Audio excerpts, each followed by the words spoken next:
Assalamualaikum warahmatullahi wabarakatuh. Perkenalkan, saya Rofiqatul Najah dari Prodi S1 Akuntansi, Fakultas Ekonomi Universitas Islam Sultan Agung Semarang.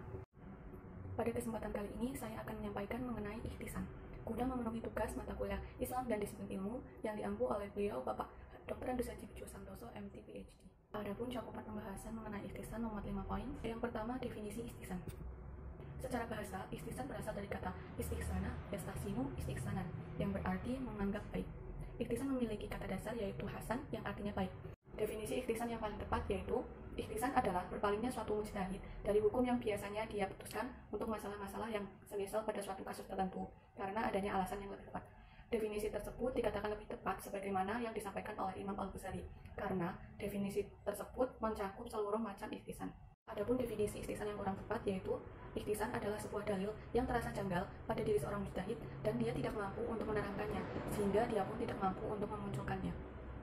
Definisi tersebut banyak dicela oleh para ulama karena ketidakmampuan seorang mujtahid untuk memahami dalil. Berarti hal tersebut merupakan wang, di mana terlalu banyak tidak tahu daripada tahunya. Definisi ikhtisan yang kurang tepat lainnya yaitu, ikhtisan adalah apa-apa yang dianggap baik oleh seorang mujtahid berdasarkan akalnya. Definisi ini juga ditentang oleh banyak ulama karena itu memberikan kesan bahwa seorang ulama yang menggunakan ikhtisan telah mengikuti hawa nafsunya. Dia hanya menggunakan akal semata tanpa mempertimbangkan dalil tertentu. Macam-macam dan contoh ikhtisan ada 6. Yang pertama, nas. Nas sendiri memiliki arti ayat Al-Quran atau hadis nabawi. Jadi, ikhtisan berdasarkan nas yaitu ikhtisan yang dilakukan berdasarkan adanya nas yang menjelaskan hukum kasus terkait. Misalnya, hukum jual beli secara inden, di mana inden ini dalam hukum Islam dinamakan bai salam, yaitu jual beli yang barangnya belum ada. Contoh dalam kehidupan sehari-hari yaitu ketika kita memesan buah mangga kepada pedagang, tetapi itu belum masanya pohon mangga berbuah, lalu kita memberikan uangnya terlebih dahulu. Hal tersebut merupakan salah satu hukum bai salam, di mana jual beli tersebut belum ada barangnya. Namun, terdapat beberapa hadis yang memperbolehkan jual beli dengan sistem inden ini. Antara lain, Nabi Muhammad SAW baru saja haji di kota Madinah, sementara penduduk Madinah biasa melakukan jual beli kurma secara inden atau bai salam. Maka Nabi Muhammad SAW bersabda, barang siapa melakukan jual beli secara inden, hendaknya dia melakukannya dengan takaran yang jelas, timbangan yang jelas, dengan tempo yang pasti. Hadis riwayat Bukhari dan Muslim. Yang kedua, istihsan berdasarkan ijma. Ijma sendiri memiliki arti kesepakatan para ulama. Jadi, istihsan berdasarkan ijma yaitu istihsan yang dilakukan berdasarkan adanya ijma dalam kasus terkait. Misalnya, hukum jual beli untuk barang yang hanya ada contohnya, atau bisa juga disebutkan spesifikasinya. Seperti kita memesan sebuah meja atau rumah, barangnya belum ada, tetapi penjual tersebut menyebutkan spesifikasinya.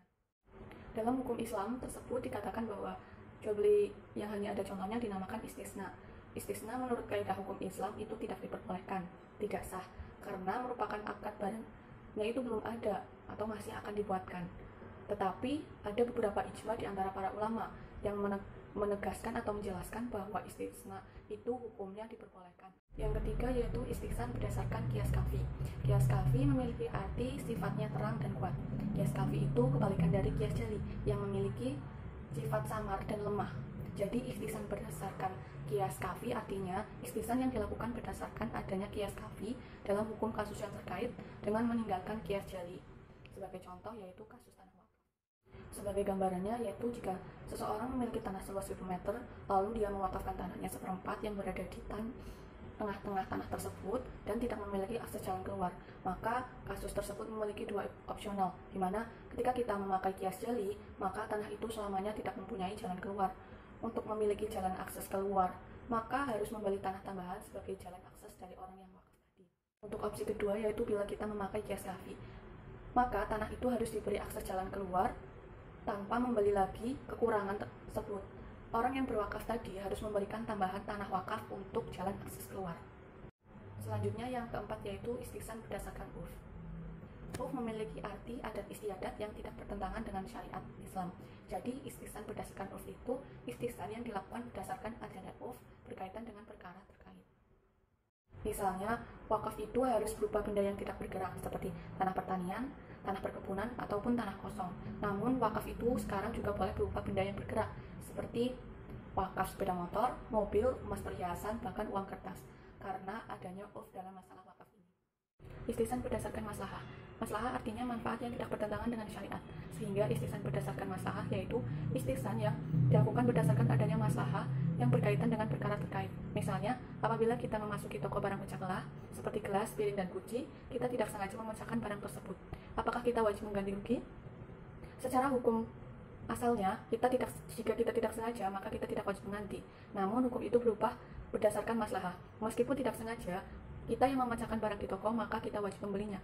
Atau istilahnya, memecah berarti membeli, merusak berarti membeli. Yang keenam yaitu istihsan berdasarkan darurah. Darurah memiliki arti kondisi yang di luar kehendak kita, baik karena ancaman orang lain maupun kondisi tertentu yang di luar kemampuan kita untuk menghindarinya. Jadi istihsan berdasarkan darurah itu istihsan yang dilakukan berdasarkan adanya kondisi darurat yang berkaitan dengan perkara terkait. Contohnya menghirup uap nasi maupun masakan. Sebenarnya hal tersebut membatalkan puasa bagi orang yang berpuasa. Namun bagi orang yang sedang masak tentu tidak bisa menghindarinya. Secara hukum sebenarnya orang yang sedang memasak di dapur itu batal puasanya. Namun karena ada alasan darurat, sesuatu yang di luar kemampuan untuk menghindarinya, karena setiap hari itu memasak, maka puasa orang itu tidak batal. Yang ketiga yaitu kedudukan istihsan dalam hukum Islam. Secara teori, para ulama berbeda pendapat mengenai kedudukan istihsan sebagai dalil hukum. Ada yang memakai dan ada yang tidak memakai. Namun secara praktis, para ulama sepakat untuk mengakui istihsan sebagai salah satu metode ijtihad. Pada kenyataannya, Abu Hanafiyah memiliki perspektif yang berbeda dengan Syafi'iyah mengenai istihsan. Perbedaan keduanya mengenai definisi istihsan, sehingga menyebabkan perbedaan pendapat mengenai kedudukan istihsan sendiri. Di mana Syafi'iyah dan Malikiyah tidak menentang adanya perspektif Hanafiyah dalam pengutamaan qiyas qawi apabila terdapat maslahah. Sebagaimana Syafi'iyah dan Malikiyah juga mendukung diutamakannya penggunaan salah satu qiyas atau qiyas yang lain berdasarkan suatu ilah atau alasan. Juga, sebagaimana Hanafiyah sepakat dengan pendapat Syafi'iyah yang menentang istihsan yang berlandaskan pada selera, akal, main-main, dan hawa nafsu hukum syar'i. Perbedaan pendapat di antara mereka dalam hal istihsan ini merupakan perbedaan yang bersifat teoritis, sebagaimana hal ini disampaikan para ahli usul fikih. Karena adanya kenyataannya secara praktis mereka bersepakat ketika memutuskan berbagai masalah dengan menggunakan lafaz dan hakikat dari istihsan ini. Argumentasi penggunaan istihsan sebagai dalil. Yang pertama, Quran Surat As-Zumar ayat 18. A'udzubillahi minasyaitonirrajim. Bismillahirrahmanirrahim. Ulaika alladzina hadahumullahu wa ulaika ulul albab. Yang artinya, yaitu orang-orang yang mendengarkan perkataan lalu mengikuti apa yang paling baik diantaranya, yaitu mengikuti sesuatu yang mengandung kemaslahatan bagi mereka. Mereka itulah orang-orang yang telah diberi Allah petunjuk, dan mereka itulah orang-orang yang mempunyai akal atau yang mempunyai pikiran. Yang kedua, Quran Surat As-Zumar ayat 55. A'udzubillahi minasyaitonirrajim. Bismillahirrahmanirrahim. Wattabi'u ahsana ma unzila ilaikum min rabbikum.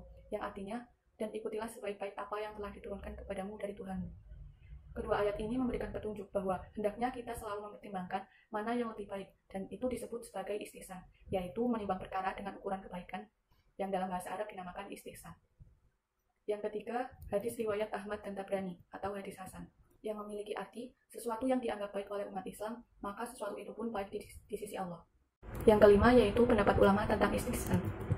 Pendapat dari ulama Hanafiyah, Malikiyah, dan Hambaliyah yang mengatakan bahwa istihsan adalah dalil syara dengan alasan yang pertama, istihsan yang ditetapkan berdasarkan penelitian terhadap kasus-kasus dan hukum-hukum yang ternyata bahwa penggunaan qiyas adalah menerapkan yang umum atau dalil yang kulil yang kadang-kadang di dalam beberapa kasus menyebabkan hilangnya kemaslahatan manusia. Karena kasus-kasus ini mempunyai kekhususan seperti ungkapan dalam kaidah fikih yaitu dara'u al-mafasid wal jalbu al-maslahi, yang artinya menolak kemaslahatan dan meraih kemaslahatan.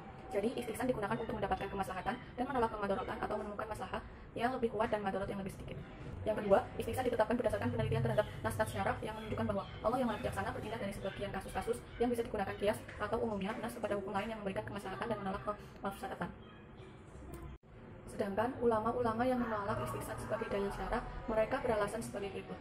Yang pertama, syariat itu berupa nas atau mengembalikan kepada nas dengan qiyas. Maka di manakah letaknya istihsan? Dan dalam hal ini bertentangan dengan firman Allah Subhanahu wa taala yang terdapat di dalam Al-Qur'an surat Al-Qiyamah ayat 36 yang artinya, apakah manusia mengira bahwa ia akan dibiarkan begitu saja tanpa pertanggungjawaban? Alasan yang kedua, istihsan tidak ada dabitnya dan tidak ada ukuran-ukuran untuk mengkiaskannya. Sehingga apabila dihadapkan kepada seseorang mujtahid suatu kasus, maka dia akan menetapkan hukum sesuai dengan apa yang dianggap baik, sesuai dengan seleranya. Alasan yang ketiga, apabila istihsan dibolehkan dalam berijtihad yang tidak berdasarkan dengan nas atau tidak dikembalikan kepada nas, maka istihsan boleh dilakukan oleh siapa saja meskipun tidak mengetahui Al-Quran. Atas dasar alasan-alasan inilah maka Imam Asy-Syafi'i berkesimpulan bahwa man istahsana faqad syara'ana, yang artinya barang siapa yang menetapkan hukum dengan istihsan berarti dia telah membuat syariat sendiri. Pendapat ini dipegang antara lain oleh Imam Syafi'i di dalam menentang istihsan yang kemudian kita bandingkan dengan definisi istihsan yang telah dikemukakan di atas. Alasannya, baik mazhab Syafi'i atau mazhab Hanafi, apabila istihsan diartikan sebagai apa-apa yang dianggap baik oleh manusia saja, sesuai dengan keinginan hawa nafsunya, tanpa adanya dalil, sehingga yang demikian itu adalah batil dan tidak bisa diterima. Imam Asy-Syaukani mengenai hal ini mengatakan bahwa orang yang mengambil istihsan sebagai dalil, tidaklah ia semata-mata mendasarkan pendapatnya kepada perasaan dan syahwatnya, tetapi ia kembali kepada apa yang ia ketahui tentang maksud syara secara keseluruhan. Sekian pemaparan materi dari saya, kurang lebihnya mohon maaf. Wassalamualaikum warahmatullahi wabarakatuh.